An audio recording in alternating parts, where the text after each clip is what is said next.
Max Holloway and Dustin Poirier are two of the most exciting guys in this sport, and that's why they're fighting for a third time. Both of them have set on their own paths and achieved their level of greatness. Max Holloway, a multiple-time featherweight world champion. Dustin Poirier, an interim lightweight champion. And now they're going to be fighting for the BMF title. This is a trilogy. Dustin Poirier won their first two fights, but for some reason, he is an underdog in this one. My name is Angelo. This is We Want Picks, and I'm going to break down the entire UFC 318 fight card, giving you my picks, predictions, and DraftKings fantasy plays. But before we jump into this week, let's look at the $22,000 that one of our premium members won last week. This guy won $22,000 playing DraftKings Fantasy, sent us the ticket, sent the DM and said, thank you so much for the resources, Ange. And the resources he's talking about are these tools on the website. If you go to wewantpicks.com, you can unlock every tool you could ever need, not just for betting, but also fantasy. One of those tools is the event simulator. The event simulator simulates every single fight on a card 100,000 times, and then it gives you those outputs. It'll give you the individual outputs of those simulations, letting you know who wins, who loses, how many points we think they're going to score in DraftKings Fantasy, how many significant strikes they will land across the way, and then you can use this information to go place bets or build your own DraftKings Fantasy lineups, and this tool will do that for you. We also, if we go to DraftKings in the menu and go to Optimizer, we have an optimizer that will build DraftKings fantasy lineups for you. But these aren't the only tools that we offer. These aren't the only resources that the $22,000 ticket winner was referencing. We also have what we call the Slate Sleuth and the Price Point Picks. These are articles. These are insight from a specific human being. His name is Price. Here's Price's tickets this past weekend. Price put up $2,200 of profit. Price built himself a beautiful lineup here, made quite a bit of money, and he gives all that insight to you. If you go to DraftKings in the menu and click on Slate Sleuth, you will see the breakdown for every single card. Under Slate Sleuth, you'll get top plays, fades, you'll get all sorts of insight and information. We have a whole suite of tools for not only the DraftKings fantasy player, but for FanDuel players, for bettors, gamblers, everybody in between. Go to wewantpicks.com, click Become a Member. It's only $10 to unlock every single thing that I've just mentioned and way more for an entire month. You'll have full access to the optimizer, to the fight simulator, to our bets, our picks, the artificial intelligence, the Slate Sleuth, the insight. You'll have full access to all of that for $10 an entire month. That gets you UFC 318, UFC Abu Dhabi, the 2 fight nights after that. I don't know what else you need. Here's a $22,000 ticket. Here's the person writing the articles for us. Go check our Discord to see all the other tickets. Check the Twitter for people tagging us in their winning tickets. WeWantPicks.com. Click Become a Member at the top. Let's go ahead and break down this card. The reality is UFC 318 is a very fun card. We have 14 fights, a nice deviation from the normal 12 and sometimes 11 or 10 that we get. I'm excited for this card. I think a lot of these matchups are very, very good. Very good matchups. I think it's a fun card. Is the BMF title kind of a sham? Yeah, it is. I mean, it's not a real title, but it's fun. It gives us a 5-round main event. There's something tangible that they're fighting for. And the reality is this is entertainment and I'm here to be entertained. And this card's going to entertain us for about 7 hours. Almost every single one of these fights is good. And we're going to open up the card with Carli Judice taking on Nicolle Caliari. This is an old school striker versus grappler type matchup. Carli Judice, a big time favorite here. And you're going to say, I'm not going to bet a lady at these prices. But Carli's got a ton of finishes, as does her opponent. This is a weird fight where it could just be a typical lady fight that goes a full 15 minutes. Or we could find a finish on either side. Carli's the by far better striker of the two. She's got decent combinations, good volume. She does a good job mixing in punches and kicks. She alternates between those two very quickly. If she does get taken down, she's got a decent enough get-up game. She'll scramble, work her way back up. And you can see here she just beat Judice Dubin with a beautiful, fast, clean head kick. She is taking on grappler Nicolle Caliari. Nicolle Caliari is a busy grappler. She'll take her time striking. She'll close the distance. She'll work you to the cage, and then she'll try to drag you to the ground. The takedowns are not great. The ground game, however, is very good. When she gets you to the ground, she is aggressive with transitions. She wastes no time working the side control, mount, and other dominant positions. She did just lose a close one to Ernesta Carrot Cake over here. That's not the last name, but that's how we're going to say it. If you think Nicolle can get this fight to the ground, then you need to be on that side, because at $7,100, she can absolutely 100% win by submission. The reality is, I don't think she's going to win this fight. I don't think she'll be able to get it to the ground. If she does get it to the ground, I trust Carli's submission defense and her scramble skills to get back up. And once Carli hits that flow state with her striking, it's going to get harder and harder and harder for Nicolle to get the takedowns. Carli is going to be the pick. I don't quite think I'm going to put any of them in the lineup, because I don't think she's going to win by finish. Despite both of them having a lot of finishes on their record, I think we're just going to end up with a typical lady decision. Then we have Brunno Ferreira taking on Jackson McVey. Brunno Ferreira was already on this card. He had a different opponent. Jackson McVey has stepped up on short notice for the second time. He was supposed to fight at UFC 317 on short notice against SD Dumas. SD literally couldn't get a fight sanctioned because he had an ankle bracelet on after trying to rob a house and hide in a dog cage. So then they swapped him out for somebody else. The new opponent weighed in, was 10 pounds too heavy, so Jackson didn't get the fight. They moved him to this card. So it is a short notice step up for Jackson. It is a UFC debut for Jackson, and he is fighting Brunno Ferreira. Brunno Ferreira is not a bum. Brunno Ferreira has power in his hands. We saw that when he made a splash in his UFC debut when he knocked out Gregory Rodriguez bad. Then obviously Ruzaboyev got to him. Then he strung together a couple wins. Ultimately, he lost to Magomedov a few months back, but that was because he got a little tired as that fight went on. He was having early success, which is why when he was the underdog against Armen Petrosyan, we were both on that side, me and Jacob. Brunno Ferreira's got power in his hands. He's got good judo, good grappling. His issue is his cardio. He does slow down. That might be a concern here if you don't think he'll finish Jackson. The problem with Jackson is he's a UFC debut. So we don't have a ton to work with. I believe he's 8-0 in his career. He's stepping up on short notice here, not only for the second time, but also for the first time officially. Meaning, if this fight happens, which it should, it will be his UFC debut. It'll be his short notice UFC debut. If you watch the tape, you do the study, he's a tall guy for this division. He's 6'4". He has no problem striking with you, but he's got the slick grappling. He uses that length to find those long guy submissions, power guillotines, anacondas, things like that. Jackson seemingly is very good, and I picked him against SD Dumas. I thought he'd beat the shit out of SD. I then picked against him for his other opponent, and I'm picking against him here. I do think Brunno wins. The biggest question is, can Brunno finish Jackson? And when you get a UFC debut like this that's never been tested, you don't know how tough they are or are not. Just, 2 events ago, Janata Deniz had a short notice, fat heavyweight UFC debut, and everyone's like, this guy's going to get knocked out immediately. Look at him, he's a goof. Well, that guy didn't win that fight, but he had some competitive moments, and he took an absolute beating. That could be the problem here. Jackson could be tough enough to just take a beating from Brunno. Or Jackson could get slept because he's a short notice UFC debut and he's not quite ready for this level of experience. Brunno is going to be the pick. If you have multiple lineups, you probably need some exposure to Brunno because Brunno is a finisher. And when you're one punch knocking out Gregory Rodriguez, you very clearly have the skills, have the ability, and can hang in this division. Jackson McVey's had a tough road into his first UFC fight, and I don't think it's going to be any easier come this weekend. Then we have Ryan Spann in his second fight at heavyweight, taking on Lukasz Brzeski. Ryan Spann, as we all know, is a beast, but he was a beast at light heavyweight. He's 6'5". He is jacked. He is powerful. He's got finishes everywhere. He has 19 stoppages in his 22 wins. 13 of those stoppages, despite Ryan being such a heavy hitter, 13 of those stoppages are by submission. And they're not like old school, let me armbar you off my back submissions, but he's snatching things up in scrambles. He has absolutely no problem grabbing a neck. He has absolutely no problem rocking you and then pouncing to find the finish. He is a finisher through and through, but he did not look very good in his heavyweight debut. He went back and forth with Waldo Cortez Acosta for a little bit. He was faking some injuries. He looked a little soft physically. Ryan Spann's kind of a first round or bust guy at this point in his career, but he is very, very dangerous early. And if he was fighting somebody not as finishable as Lukasz Brzeski, I would probably fade Ryan Spann here, but Lukasz Brzeski is finishable.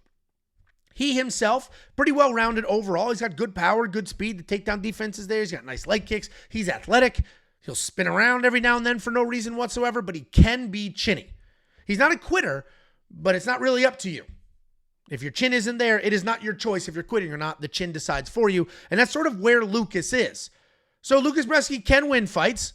He beat Walter Walker in Walter's UFC debut. But I do think Ryan Spann just hits too hard. He's too opportunistic. Ryan Spann does have a ton of experience. Obviously, he looked absolutely atrocious against Waldo Cortez Acosta, but I think Waldo's sort of a rare breed of heavyweight where he's mid-sized, he's very athletic, he's got some power, he's got all of those attributes where Lukasz Brzeski is kind of athletic, but he's not insanely powerful. Like, Lukasz Brzeski's good at everything, great nowhere, clearly doesn't have the chin. I think Ryan Spann's going to get to him. Some exposure to Ryan Spann in your lineups will make some sense. Then we have Jimmy Crute taking on Marcin Prachnio. This one's a tough one because Jimmy Crute can't find a win. This dude cannot find a win. His last fight, draw. Alonzo Menafield lost. The first Alonzo Menafield fight, no contest. He loses to Hill. He loses to Smith. He is 0-3-2 in his last 5. This guy hasn't had a win since people were wearing masks to the grocery store. Jimmy Crute can't find a win. Now, some of this is just bad luck. The Menafield fight, this wasn't a no contest. This was also a draw. The first Menafield fight was a draw. He probably should have won that fight. Menafield almost had Jimmy Crute knocked out. But other than that, Jimmy Crute was winning that fight. He loses to Menafield. Then he retires. I can't do this. I'm going to retire. It was like the pathetic, sad, woe is me retirement. It wasn't like I had this beautiful career. It's not Dustin Poirier's retirement, right? It was just this literal, sad, pathetic, I lost, so I quit. I'm taking my ball and I'm going home. And that's what he did. And he went home and he cut himself a mullet. And he's like, yo, I'm fucking sweet. And if I was in America, NASCAR. But he's not an American. So he just had a dumbass mullet for no reason. He trains. He works his ass off. He comes back. I'm better than ever. I needed the break. I'm here. Just to fucking lose 2 rounds to Rodolfo Bellato. Yeah, he almost finished Rodolfo first. He 10-8'd him in the first. And then just shit the bed the next 2 rounds. Jimmy Crute is not a guy you can trust, but Jimmy Crute's got decent striking, he's got some power, and he's got good grappling, and the grappling might be the difference here because he's taking on Marcin Prachnio. Marcin Prachnio is an old school karate guy. He trains combat karate. He competed in combat karate, had over 400 wins in that sport, and in MMA, he sort of had a mixed bag of success. He's got some power in his hands. He can hold you against the cage like he did against William Knight. Like, he's kind of a well-rounded guy. He's not afraid to fight because he's been in many hundreds of different combat sports competitions. He doesn't have incredible power, can be KO or bust. Like, Marcin's a guy that can beat a lot of people on any given day, but also just kind of show up and look as dopey as his profile picture. You don't quite know what you're going to get from him, but I do know that his takedown defense is not great. So while I think Marcin Prachnio is a decent underdog, given that Jimmy Crute can't find a win anywhere, but the takedown defense needs to be a little bit better for me to be confident in because Jimmy Crute, if he decides to go all in on the wrestling, if he decides to grapple, he will have a much easier path to victory against Marcin than he did against Rodolfo Bellato. So Jimmy Crute is going to be the pick here. I probably fade both sides of this just because one guy can't win. The other guy can't defend takedowns. This could be an old-fashioned slug fight. Then we have Adam Fugitt taking on Islam Dulatov. This is not going to be a great fight for Adam Fugitt. What I will say, though, is Adam is a lot better than people give him credit for. A lot of people just write him off, assume he sucks like he's Kyle Nelson. He doesn't suck. Adam Fugitt's got good forward pressure. He's a decent wrestler. He's got a loose boxing style. He'll bounce on the toes. He's got a high guard. He will lunge in for takedowns. He's very strong. And even if he doesn't have the best takedown entries, because he's so strong, he can make it work. It's a pretty well-rounded guy. He's had some success. Beat Kinoshita. He beat Josh Quinlan. Okay, he loses to Mike Malott. Hype prospect. Oh, he loses to Morales, the undefeated potential future champion. Adam Fugitt's better than people are giving him credit for. But I also think that Islam Dulatov can be that guy. First of all, he is a male model. This isn't a good picture. This is like sucked out Skeletor picture. When he's on the runway, filled out, great looking dude. Great looking dude. In the Conor picture, Conor's unit is pointing in that direction because right before that, he was watching Islam Dulatov tape. And then his unit was like, bang. And then Conor's like, let me tie a weight to it and then DM it to people. Look at this. Islam's not only a good-looking dude, he can fight as well. Islam Dulatov will come forward and is a phenomenal striker. A phenomenal striker. He's primarily a striker. He's got very real power. He's got good movement. He does a really good job working the body, working the legs, working in combinations. He will switch up where he's hitting you. He will switch up what he's hitting you with. He will switch all of it up. His takedown defense is pretty solid as well. He has good offensive submissions. I don't know what he's going to look like if Adam Fugitt survives early and this fight ends up being a full 15-minute war. He might be just another busted prospect in their UFC debut, but I do think Islam is that guy, and I think he can get it done. That takes us to Ateba Gautier taking on Robert Valentin. This is another fight that, according to the stats, should be the easiest fight on the card to pick, but I don't quite see it that way. Ateba is all gas, no brakes, nasty striker, incredible speed, good power. He does a phenomenal job mixing up boxing and kickboxing. It's not just hands. He'll throw it to the head, he'll throw it to the body, he'll light up your guard, and then he'll start firing off kicks. When the hands drop, he'll come back to the head. He has a bunch of early finishes on his record. He is a freak athlete. He comes out hot, but he does fade as fights go on. And this fight might go on because he's taking on Robert Valentin. Robert Valentin's kind of a psychopath, right? He's a creative striker. He plots forward. He's got low hands, random spinning techniques.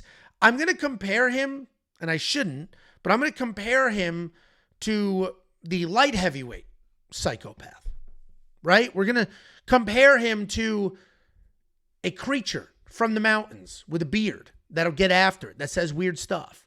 We're going to compare him to a guy that will just fight endlessly. The difference is, unlike Jiří Procházka, Robert Valentin can be finished. And yes, Jiří's been finished. Alex Pereira did it twice, but that guy takes a savage beating on his way to a finishing. Robert can just be finished regular. And obviously Ryan Loder did it. That was more wrestling. Torres Finney just sort of held him. I mean, that fight was the worst fight I've ever seen in my life. Robert is a psycho. He's a psycho, like Jiří Procházka. But unlike Jiří Procházka, he doesn't really have the same skills. He doesn't really have that durability. So he's crazy. And I keep referencing Jiří because Jiří says weird shit. The dude's weird. And that's Robert without some of the offensive skills. He's very hittable. He doesn't have that same power moving offensively. He is slick. He can find finishes. That's how he even ended up in the Ultimate Fighter finale against Ryan Loder. But I do think Ateba is going to find the finish. I think Robert's just way too hittable. I think Ateba gets to him. I think Ateba finishes him. But if this fight does go a little bit longer, we might see Robert take over and just find some weird shit, especially if on the ground Ateba is just straight up useless. Then we have Francisco Prado sticking around at welterweight, taking on Nikolay Veretennikov. I don't like Francisco Prado at welterweight. I don't think he should be at welterweight. He's not a big welterweight.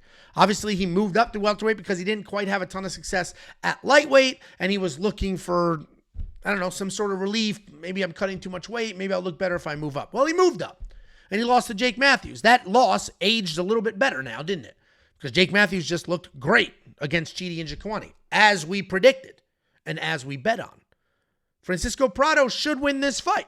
He's a powerful striker. He comes in hot. He's got big looping shots. He's got head kicks. He's got a Muay Thai clinch. He's got very good power. At least he did at lightweight. We'll find out at welterweight. We didn't quite see it in the last fight. Maybe we'll see it here. He can shoot doubles. He'll pick you up. He'll slam you down. He's a very well-rounded guy. He's a very, very good fighter. But I do think some of these welterweights are just too big for him. And Veretennikov might be a little too big for him. He's not a tremendous guy at this weight class, but he is an aggressive striker. He plots forward. He will send everything at you with full-blown power. He'll occasionally set things up with some low kicks, but for the most part, he comes in, he throws big hooks, he launches rights. He is durable. He has no problem with the dogfight. His takedown defense, however, kind of sucks. Austin Vanderford just showed us that. Austin Vanderford took him down, got it done. And I think Francisco Prado can do the same. I am going to have Francisco Prado in a lineup or two because while I do think he's too small for this weight class, there is a big skill gap on the ground. Francisco is insanely tough. So even though Nikolay is a good striker and he hits very hard, I think Francisco can absorb those strikes. I think he can take that beating, and I think he'll be fine. But on the ground, I don't think Veretennikov can hang with Francisco. Even if Francisco doesn't find a finish, takedowns are worth 5 points. You get scored for control time. I think Francisco can come forward, avoid some of the chaos on the feet, get some takedowns, really start to rack up some points and take over. Prado's going to be the pick. He will be in a DraftKings lineup because he's a somewhat affordable price point here. Then we have Brendan Allen and Marvin Vettori, surprisingly low on this card. What I am going to tell you is I am picking Marvin Vettori. But if you think Brendan Allen wins, I'm not going to fight with you. This is a very, very close fight. I am shocked that there's a 2-1 favorite in this fight. This should be 50-50. I am shocked. I understand you want to pick Brendan Allen because I guarantee in the training room, Brendan Allen is probably the best training partner that anybody on that team has. He's a good size. He's got decent striking. He's got decent grappling. He's got good speed. Brendan Allen seems like he can do all the things. He probably adapts really well. Seems like a good dude. Probably cares about his training partners. The problem is, once he steps into an actual octagon to fight, he's way more one-dimensional.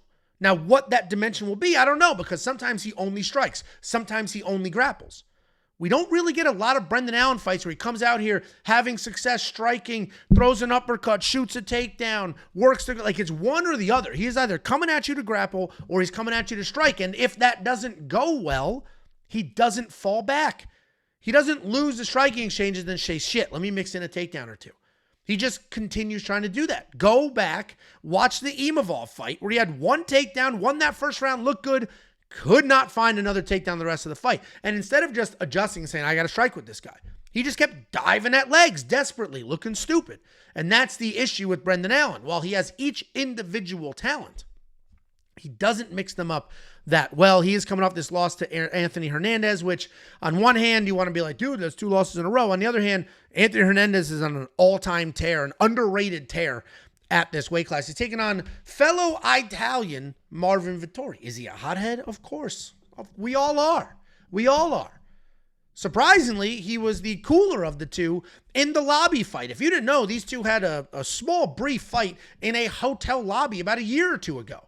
They were there for some regional show. Maybe it was slap fight. It was some dumb shit. They were there. They bump into each other. I don't know why, but Brendan Allen starts chirping at Marvin, and Marvin's about that life. He's like, I don't give a fuck. You want to fight? We'll fight. He also was like, dude, calm down. And Brendan Allen's like that, just acting a fool. Brendan Allen doesn't have cornrows one day, bleach blonde hair, and that guy doesn't know who the hell he is. Marvin knows who he is. A slick Italian. Eating nonna's meatballs. Marvin Vettori has been the same guy for years. That is a little bit concerning that he hasn't evolved as a fighter. The guy who beat Paulo Costa in 2021 is the same guy who lost to Roman Dolidze in 2025. Same exact guy. He just didn't attempt any takedowns against Dolidze because Dolidze is quite literally one of the best grapplers in the UFC, so why even mess with that? Others who have taken Roman down quickly regretted it when he ripped their knees off. So I understand Marvin not shooting takedowns in his last fight. Marvin does come forward. He throws a bunch of strikes. He's got a head made out of the same stuff they make crowbars out of. He's got a head made out of a fire hydrant, Lego head. Like, there is no knocking out Marvin Vettori. Not that Brendan Allen had any real knockout power anyway, but Marvin Vettori will just take the beating, continue moving forward, throw hands, maybe work in a takedown or two. Marvin will at least attempt takedowns. Obviously, he did not in his last fight, but that was more about Roman than it is about Marvin. I think Marvin can win this fight. The problem, however, I don't know how well he'll score because let's say he beats Roman, right? Let's say he gets that decision. That was a very close fight. If you add 30 points to this, that's only 75 DraftKings Fantasy points in a 5-round fight. If you add 30 points to Jared Cannonier, let's say he won that one, that's 97 points, which is a very respectable. The fact that he scored 67 points in a loss is respectable. But again, that was 5 rounds. If we go back to a 3-round fight, he did beat Roman Dolidze with busy striking at 72 points. The problem is he's $7,400 in DraftKings Fantasy. This win could look exactly like this Dolidze one. I'm going to pick Marvin Vettori.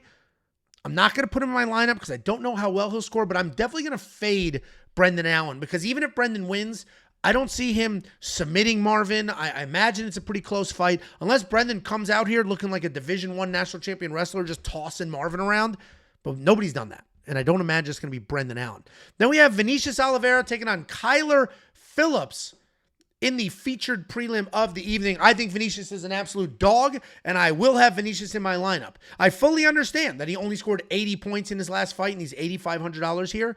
But he is an absolute dog. He also only scored 74 points against Ricky Simone. He did score 99 against Bernardo Sopai. But I think this fight can be closer to the Bernardo Sopai fight. I think he can find a finish here potentially. Vinicius Oliveira is a straight-up dog. He will get after it. He'll fight in the trenches. He'll defend the takedowns. He'll swing. He'll grapple. He will do all the things. He's very well-rounded. He has no problem getting into an absolute war, and his wins are very, very credible. Ricky Simone at $7,300 gets it done and made it look kind of easy. Said Nurmagomedov at $7,500 gets it done. Another straightforward win. He was able to showcase the toughness because it did get a little dicey a little bit. But he showcased the toughness. We saw the takedown defense. And I think Vinicius Oliveira is just the more well-rounded, the more dangerous of the two. If we take a look at Kyler Phillips is an interesting guy. And yeah, he hasn't been finished in the UFC, so the likelihood of Vinicius finishing him is not great. But Kyler Phillips is interesting because he'll show up. He'll have endless, unlimited cardio. He'll look like an absolute beast. And then in his next fight, he's kind of slowing down. The cardio's not there. What are we doing? Where are you? But if we take a look at Kyler Phillips and the wins, they're not as good. Silva, Else. The Yadong win is obviously a good win. Then he loses to Julian Paiva. He beats Marcelo Rojo. He beats Hani Barcelos. He beats Pedro Munoz. These are not terrible wins. The Rojo one doesn't matter. But Barcelos is old, even though he's been finding success lately. Pedro Munoz is old. He loses to Rob Font because, yes, he got 4 takedowns, but he couldn't compete with the striking. I don't think he's going to be able to compete with the striking or the grappling of Vinicius Oliveira. I think Kyler has a tough outing, shoots a couple of desperate takedowns, and I think Vinicius just lets him have it minute after minute after minute. Vinicius could potentially find a finish, could be a great spot. Obviously, if he just wins a decision, he might not score that well, but I do like Vinicius quite a bit in this fight. Then we have the main card opener, Michael Johnson versus Daniel Zellhuber. Sometimes you just got to fade a guy. And that's what we're going to do here. We're going to pick Daniel Zellhuber. We're going to throw him in our lineup because sometimes you just have to fade a 40-year-old. Daniel Zellhuber is a very good fighter. He's got impressive striking. He's very aggressive. He's got a good dynamic style. He has no problem using the length. He's very long. He'll use it for striking. He'll use it for grappling. If he's taken down, he's wrapping you up. If he's on the feet, he's letting his hands fly. Daniel Zellhuber is very good. He is coming off that loss to Esteban Ribovics. This was a great loss. This was a great loss because after this fight, I was like, whoa, both of those guys are good. Esteban is good. Zellhuber, both of those guys are very, very good. Daniel Zellhuber showcased toughness. He can take a beating. He will survive. He will not quit. Obviously, before that, he lost to Trey Ogden, was his most recent loss outside of the Ribovics fight. And that's fine. That's fine. Trey Ogden's able to take some people down and hold them down. That's not what he's going to get with Michael Johnson. Michael Johnson's sort of a tried and true vet. He's fought some of the best to ever do it. I'm going to slow scroll Michael Johnson's record here so you can see how long he's been doing it. Michael Johnson's a guy that can strike. He can grapple. He can do all the things. He's been training at an insanely high level for a very, very long time. He's 38 in human years. He's about 196 in fight years because he has been in absolute wars with quite literally some of the best that have ever done it. Some of these names you're going to recognize. Some you won't. Jonathan Brookins. I don't expect most of you to know that. Oh, Tony Ferguson. That's a name. Castillo, wasn't he on Team Alpha Male a little while? Yes, he was. Hey, good job. Danny Castillo. Gleason Tebow, Melvin Gillard, Edson Barboza, loses the Dariush, loses the Diaz, beats Poirier. But that's in 2016. The guy has been around forever. He's been in all-time wars, but he is used up. He's beat up. He's old. He beats Darius Flowers, who is not UFC caliber. He knocked out Atman Azaitar in his last fight. But that was just two old dudes swinging as hard as they could, and Michael Johnson's the one that happened to land. I like Michael. I appreciate Michael as a fighter. He's been around forever. I've been entertained by him more than one time. This guy has been doing it for a long time, long before it was cool to do it, long before you could make any real money doing it. But the sport passes everybody by. Daniel Zellhuber is very, very, very good, and I wouldn't be surprised if he could find a finish here.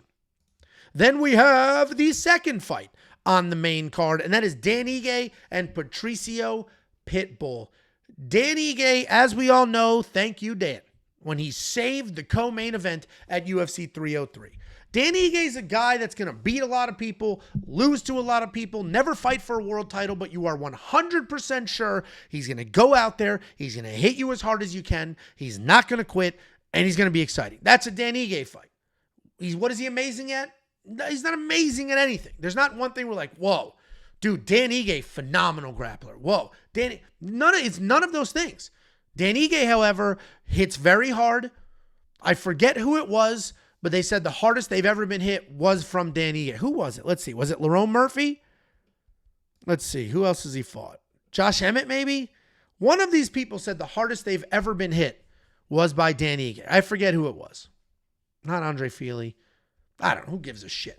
Point is, the guy hits hard. He's durable. He will absolutely get after it. The durability was pretty obvious in this Woodson fight. He's coming off that finish win. It was a bullshit stoppage. But to Dan's credit, he's in the third round of a fight that I thought he was losing, that most people thought he was losing, and he did not care. He kept getting after it, kept bombing away, ended up connecting, had Sean Woodson in the world to hurt. The guy standing on his own accord, didn't have to climb up, just standing, and the ref's like, oh, I've seen enough.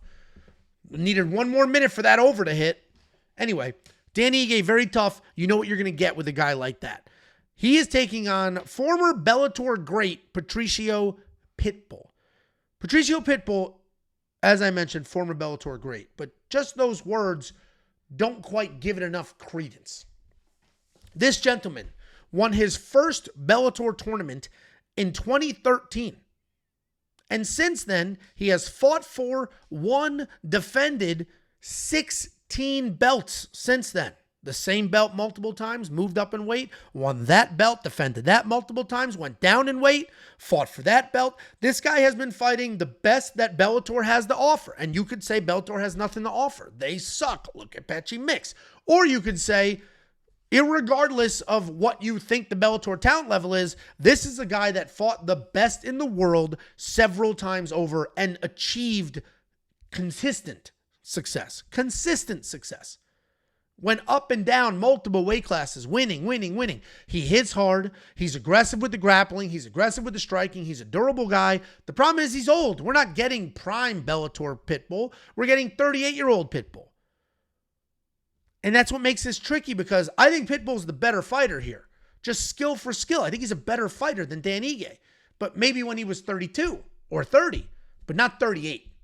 At 38 years old, you have insanely durable Dan Ige, who's just not going to stop. I do think this is a very close fight, though, because if Patricio is his brother. Patricio, if he can get the takedowns going, he could have success. Dan Ige can be taken down. So if he can get the takedowns going, there can be some success there. I'm going to pick Dan Ige. I don't know what to do with DraftKings Fantasy. Pick your side, because they're both tough. They're both durable. I don't think there's going to be a finish. But if Pitbull gets a bunch of takedowns, he could have some success. Obviously, he fought Yair Rodriguez in his UFC debut. That didn't go well, but Yair is just a different animal when it comes to speed and athleticism and creativity. It's hard to get clean takedowns on somebody like Yair. But Dan Ige might be less of a moving target there. Pick your side on that fight. Then we have Kevin Holland and Daniel Rodriguez. Listen, Kevin Holland at $9,300 a few years ago would have been an atrocity. It would have been an atrocity. It would have been, well, I'm not going to, I was about to say it would have been, and then I was going to say like some catastrophic thing that's happened in the world. That wouldn't have gone well. And my brain immediately, could have been nope, not going to say that. Could have been like, nope. People aren't going to love that joke. So I'm not going to compare a $9,300 DraftKings salary to devastating world trauma. We're not going to do that. But Kevin Holland being $9,300 3 years ago would be like another 9/11. This guy was very inconsistent. He's a guy that can't defend takedowns. He's a guy that you couldn't truly trust to take the fight seriously. He might come out talking, smiling, not give a shit, because he made all that Khamzat Chimaev money a few years ago. And oddly enough, the only reason he was able to fight Khamzat Chimaev a few years ago in 2022 is because he was supposed to fight Daniel Rodriguez. And then Nate Diaz misses weight. Or was it Chimaev missed weight? No, Chimaev misses weight. I forget who the fuck missed weight. I think Chimaev missed weight. Yeah, he did. Did he? One of those two missed weight. It's got to be Chimaev, right? The Diaz brothers are professionals. This is at 170. Chimaev misses weight. So the whole thing gets, no, was it 180? I don't fucking know. I don't know. Okay? My bad. I forget what happened. One of them missed weight. They shuffled the entire card all over the place. And then we ended up with Kevin Holland versus Chimaev. And because Kevin Holland stepped up and said, I'll fight the guy that literally nobody wants to fight, the UFC gave him like $1 million. And ever since then, at that point in time is when things sort of started to change for Kevin Holland. The weight class bouncing was insane. 185, 185. down to 170, 185, 170, and it was a mess. But lately, he seems dialed in. Lately, he's a guy that seems to be dedicated to 170. He seems to be a guy that's putting it together. The fight against Nelson was unbelievable. That was a great fight. Gunnar Nelson attempted takedowns. Kevin defended a few. Kevin had very good jiu-jitsu. Kevin almost finished Gunnar Nelson late. The Luque fight, he blew through Vicente Luque. Kevin Holland, as we know, is a very good grappler. He's got very good pinpoint accurate striking. He's got some good power in the mix. What he does suck at is defending takedowns, but that's not going to be a concern here. He's fighting Daniel Rodriguez. Who the hell is he taking down? He took down Alex Morono. Officially, now that Kevin Holland is more consistent, Alex Morono is officially the most inconsistent fighter on the roster. That guy is a multiple stripe black belt and doesn't give a, who gives a shit, doesn't use any of it. Anyway, back to Daniel Rodriguez. Daniel Rodriguez is a good boxer. That's it. I put him in a box. He's a boxer. He's not a kickboxer. He can't wrestle. He doesn't grapple. He is a boxer. Just a boxer. A straight up boxer. And because he is only a boxer and Kevin doesn't have to worry about anything else coming his way, Kevin should be able to piece him up. I like D-Rod. D-Rod's entertaining. D-Rod's a professional. Knocked out Ponzinibbio. Kind of a back and forth fight, but then found a late finish. I like D-Rod a lot. I don't think this is going to be his night. I do trust Kevin Holland. Kevin Holland may find a finish here. Then we have the co-main event of the evening, Roman Kopylov and Paulo Costa. Here's the problem with this fight. I don't think there's going to be a finish. So if we take a look, let's say at the Almeida fight, when he fought Cesar Almeida, he scored 104 points, but he turned into a wrestler because Cesar Almeida was such a good striker. Roman Kopylov is a former professional kickboxer, and he fights like one. He's got great power, great accuracy. He does a good job being a kickboxer. He will kick, he will punch, he will use all of those skills. And if he defends the takedowns, he wins. Anybody that's ever beaten him has been able to take him down. Everybody else, he smokes. The problem is, it's all knockout wins except the Cesar Almeida one, and that's because he was shooting takedowns. He turned into a wrestler in that fight. And I don't think that's what's going to happen here because he's fighting Paulo Costa and he should be the better striker. He should not need to resort to wrestling. And if he does resort to wrestling, that may not go well for him. Paulo Costa's got very good takedown defense. Paulo Costa is also tremendous. Paulo Costa's biggest issue is he just goes out there and has fun. He'll just get into a war for no reason. It doesn't need to be a war. He can shoot offensive takedowns. There's not a doubt in my mind that if Paulo Costa came out here with a wrestle-heavy game plan, that he can win this fight. He's got a good enough chin to absorb anything that comes his way. And if he can get Roman to the ground, he'll be light years ahead of Roman. The problem is, I don't think Paulo's going to do that. He leans into the entertainment. He's going to slug it out. He's going to swing. He's going to fight. Or he's going to end up on the outside in a staring contest like against Sean Strickland. But I blame Sean for that more than Paulo. The Robert Whittaker fight, he almost knocked Robert Whittaker out cold. He almost had that dude out cold with like 10 seconds left. The Rockhold fight, that was just a sloppy back and forth. If you are a homosexual and you enjoy watching attractive men fight each other all sweaty and bloody, go watch the Luke Rockhold Paulo Costa fight. It'll change your life. And then you'll have to change your sheets. The way he lost to Marvin Vettori. Just Marvin being Marvin. Brickhead. Paulo slows down because he's just so freaking big for this weight class. Paulo Costa is going to have a hard time with Roman Kopylov. I don't think Paulo wins, so I can't put him in my lineup. But if he comes out here with a wrestle-heavy game plan, understanding he's probably cut if he doesn't win this fight, well, then he's going to Nurmagomedov his way to a win. Then we have the main event of the evening. What I'm going to tell you here is pick your side. This is a trilogy. They have fought 2 times already. They have fought twice already. And Dustin Poirier won both of those fights. Pretty straightforward. First time he submitted Max. The second time, a little closer, a little more back and forth, but it was Max stepping up in weight. Dustin did need a takedown to sort of lock it in a little bit. But Max Holloway, we all know at this point, is one of the most high-volume strikers in the history of this sport.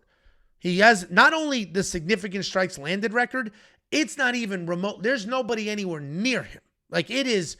He lands more significant strikes in one fight than some people land in an entire career, and that's not an exaggeration. Max Holloway is quite literally one of the busiest, most fun strikers you're ever going to get.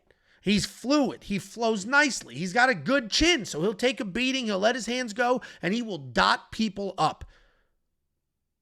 And I said has a chin. It may be had. I don't know yet. We'll all find out together because Ilia Topuria knocked him out. Bad. Like bad knocked him out. Wasn't just a little, like bad knocked him out. First time in his career he's been dropped, let alone finished like that. So it's going to be tricky because he's fighting Dustin Poirier, and Dustin will get after it. Dustin will get in your face. And Max Holloway's chin is not what it used to be. If Ilia Topuria flat out ruined Max Holloway's chin, well, then it's going to be a long road because Max kind of needs that chin. He takes shots to deliver shots. And Dustin Poirier is going to make sure that you take some shots. Because Dustin Poirier, as we all know, a very good striker. He's got good boxing, good kickboxing. He's got good wrestling, good jiu-jitsu. Dustin is very good everywhere. Probably one of the best fighters to never win a real belt. He's the former interim champion of the world, but that's interim champion, not real champion. Former interim champion of the world. And I just don't quite think he'll sort of go down as a top 10 of all time in this lightweight division, but I do think people will remember him for being wildly exciting, wildly durable. He just fought Islam Makhachev, brought that guy to hell and back. He's had 3 title shots. This is technically his 4th because this is for the BMF belt. And you know what? The best thing that could happen to this division is Dustin wins this fight because then he'll get the BMF belt, his first true undisputed belt, whether you think it's real or not, and then he'll retire. So then the belt can go anywhere, to any weight class. They can do anything they want with it in the next outing of that belt. So I do think Dustin Poirier is a great outing here. I think he could absolutely win this fight. He's already won this fight twice. He's got the wrestling. He's got the strike. He's got literally everything. I imagine Max is the favorite because Max has that high volume striking. Max at this point in their careers is doing great things. Obviously he was just knocked out, but Dustin was just submitted. They fought 2 all-timers. I'm going to have to pick Max here because we also watched before the win over, or the loss to Islam Makhachev, we watched Benoit Saint-Denis almost finish him. We watched Justin Gaethje actually finish him. And he beat Michael Chandler, who can't find a win. So, like, we were a few years removed from prime Dustin. Obviously, Dustin did look phenomenal in the loss to Islam, but it's still a loss. I'm going to go with Max for this reason. This is Dustin Poirier's last fight ever, and it is at home in a giant arena in Louisiana. I don't think Dustin's going to use his skills. I don't think he's going to be like, hey, I'm getting touched on the feet a little bit. Let me shoot a takedown. I think he's like, I'm getting touched on the feet a little bit. No, you fucking don't. And he's just going to fire back and be exciting and be fun. And he's going to stay in the pocket.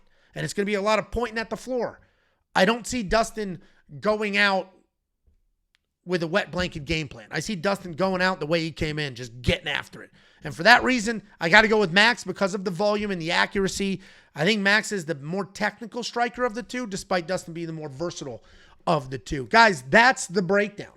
Go to the freaking website. This guy did. This guy's a premium member. And this guy won $21,895 using our tools. And you know how I know that? He sent us the ticket and said, thank you so much for the resources. And when he talks about resources, he's talking about everything at WeWantPicks.com. That includes the optimizer. That includes the simulator. That includes the Slate Sleuth articles. And the Slate Sleuth articles are not written by me. They're written by Price. And here's how Price did over the weekend. Built himself $2,200 worth of winning lineups. So it's not a coincidence that our premium members using our tools, reading our articles, having lineups built for them from the event simulator and from the... It's not a coincidence that these people are doing well. Go to WeWantPicks.com. It's only $10 for an entire month. It's only $10. If you give a shit about this at all, then you've done some research. And you know how expensive Roto Grinders is. You know how expensive SaberSim is. And I'm talking hundreds of dollars a month. This is $10 a month. And that's because we give a shit about the people, and I'm in the volume business. I'd rather have many thousands of people at $10 a month with a lower barrier of entry and just all of us do well together than try to scam a few at 100. WeWantPicks.com. Click Become a Member at the top. It's only $10 for a month. You can get UFC 318, UFC Abu Dhabi, the 2 fight nights after that. Good luck this weekend.